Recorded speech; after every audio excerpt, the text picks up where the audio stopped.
Breaking news this afternoon. Just before 1 p.m. Tuesday, all customers and staff had to be evacuated from the Foster's Airport building after reports of smoke coming from some of the equipment were received. Management at the store confirmed with CMR that there was a small fire in one of the freezer cases that was quickly brought under control. However, the store was filled with smoke and they had to wait for the all-clear to be officially given by the fire service. The Cayman Islands Fire Service is now on location tending to the matter. Please stay tuned to CMR News channels for further updates.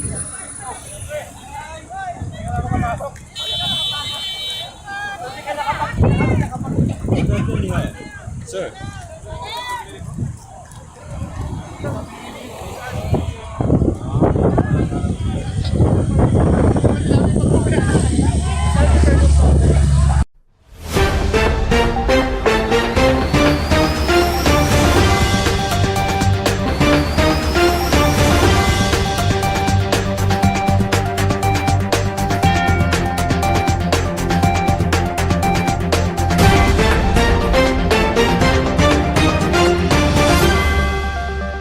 Good morning, I'm Ada with Cayman Mile Road.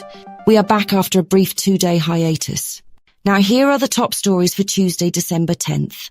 Today's headlines are 2 fatalities in less than 24 hours. The government is late with overseas student payments. CIG backing HSA with $3 million for Christmas bonuses. These stories and more coming right up with the CMR News team. 2 separate fatal traffic incidents over the weekend have left the Cayman community in mourning. In a tragic start to the weekend, a 22-year-old Nepalese national lost his life early Saturday morning in a collision on the Easterly-Tibbetts Highway near Yacht Club. The cyclist was traveling northbound towards West Bay when he was struck by a Honda HR-V driven by 24-year-old Catherine Lopez. The driver was reportedly leaving a Christmas staff party hosted at Luca Restaurant. Sources indicate that company employees had been advised to use taxi services if unfit to drive.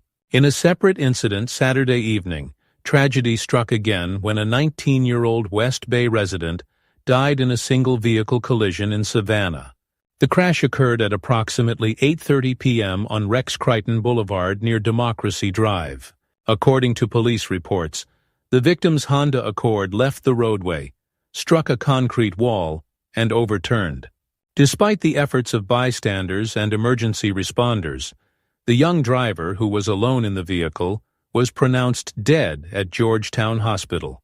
A coordinated rescue operation last Thursday saved 8 migrants from a sinking vessel off Grand Cayman's coast. The Cayman Islands Coast Guard responded to a distress call on Thursday afternoon, November 28th, after receiving reports of a vessel taking on water approximately 18 nautical miles northeast of Grand Cayman. A nearby tanker responded to the emergency, successfully rescuing all passengers from the troubled vessel. Following international maritime protocols and in coordination with local authorities, the tanker's crew worked with the Coast Guard and Customs and Border Control Service to safely transfer the migrants. The 8 male migrants were brought to Georgetown Seaport, where they were handed over to CBC's Mass Migration Section. The migrants remain in CBC custody while their cases are being processed. A significant financial boost is coming for Health Services Authority employees as Cabinet approves a comprehensive benefits package. Health Services Authority staff are set to receive multiple financial benefits under a newly approved Cabinet funding package. The benefits include a one-time December honorarium of $2,000, along with a 5% cost of living adjustment that will take effect January 1, 2025. Additionally, the package ensures all HSA employees will earn a minimum monthly salary of $3,000. To support these initiatives, the Health Services Authority, the largest of government's statutory authorities and government companies, is expected to receive a $3 million funding injection to cover the costs of these enhanced benefits. While government continues to approve new spending across various departments, some overseas students are facing unexpected delays in their scholarship funding.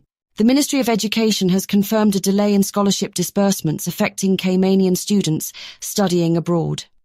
Deputy Chief Officer Jerome McCoy announced yesterday that scholarship payments for the spring 2025 semester, originally scheduled for December, will not begin processing until January 6, 2025. The timing of this announcement has raised concerns, coming amid a series of government spending commitments across various departments and authorities. While the ministry characterizes the delay as temporary, it marks one of the first visible signs of potential budgetary constraints affecting educational support programs. The exact number of students impacted by this payment delay has not been disclosed. These are students who depend on government funding to continue their overseas studies. Now let's turn to some political news. The Commission for Standards in Public Life has cleared former Premier Wayne Panton and former Health Minister Sabrina Turner in an investigation into a controversial personal loan. The Commission has concluded its investigation into a $1.6 million personal loan between the two parties, finding no breaches of disclosure requirements. The loan, which came under public scrutiny some months ago, was used by Turner to purchase the house in April of 2023. Both Turner and Panton have consistently maintained that the transaction was legitimate, with Turner's property serving as collateral for the loan.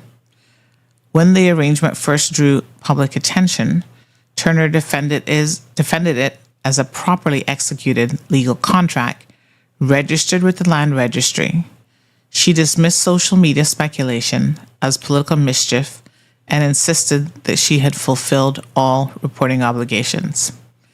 In its December 5th statement, the Commission confirmed that after reviewing declarations from both parties, all registers of interest requirements have been properly met. The Cayman Islands has officially begun its journey to the 2025 general election, with a formal ceremony marking the start of the electoral process. Governor Jane Owen has set the wheels in motion for the 2025 general election, officially launching the electoral process on December 4th. In a ceremony at the elections office, Her Excellency issued the writs of election to returning officers who will oversee the upcoming April 30th election. These vital legal documents outline the framework for conducting elections across the territory's 19 electoral districts, specifying crucial dates for nominations and polling day, along with detailed procedural guidelines to ensure electoral integrity. The ceremony saw the governor presenting writs to 19 returning officers and 15 deputy returning officers. The deputy returning officers will provide additional support in larger districts to ensure smooth election operations. The issuance of these writs marks the first official step toward the general election, reinforcing the Cayman Islands' dedication to maintaining orderly democratic processes.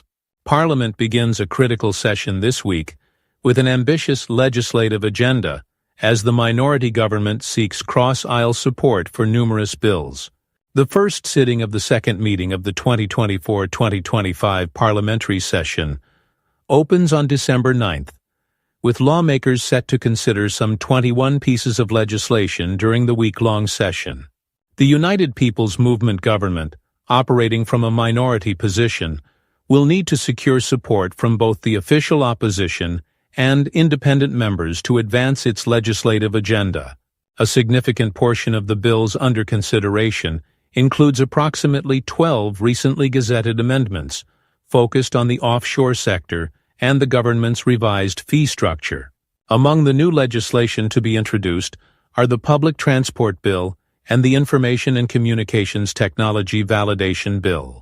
Local businessman and community theatre actor Fritz McPherson has been sentenced to 7 years behind bars in a firearms case. The 45-year-old CEO of McPherson Consulting pleaded guilty to illegal possession of weapons and ammunition. Police discovered a 9mm semi-automatic pistol and nearly 50 rounds of ammunition during a pre-dawn raid last July. Officers found the ammunition cleverly hidden inside a water bottle filled with cornmeal. While McPherson claimed he had only seen the weapon with a visitor the night before, DNA evidence told a different story. Testing revealed McPherson's genetic material on the firearm, along with traces from 2 other individuals. During sentencing, the judge specifically called out McPherson's attempts to dispose of evidence, noting that the father of three threw the weapon into nearby bushes when police arrived at his multi-tenant residence. The judge emphasized that McPherson's passive response to knowing illegal weapons were on his property, followed by his attempt to destroy evidence, warranted the 7-year sentence. A former masseur at one of Grand Cayman's most prestigious hotels will serve 5 years in prison for sexually assaulting a client.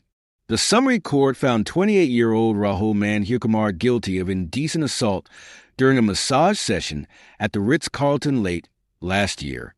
The case, deemed serious enough to be elevated to Grand Court for sentencing, involved an assault that occurred while the client was wearing an eye mask in a darkened treatment room. The victim immediately reported the incident to hotel management and police. Court documents show Manhukumar attempted to apologize to the victim and requested she not report the incident. The Ritz-Carlton terminated his employment following the charges. In her victim impact statement, the woman described feeling violated and vulnerable, noting she has since canceled planned returns to the Cayman Islands. During Monday's sentencing, Manhukumar maintained his innocence, citing his record of over 1,500 previous treatments. The court heard how his position had supported his family in India, including his sister's education and medical care for elderly relatives. The court has also imposed a sexual harm prevention order. Manhukumar's legal team has indicated they will petition for him to serve his sentence in India.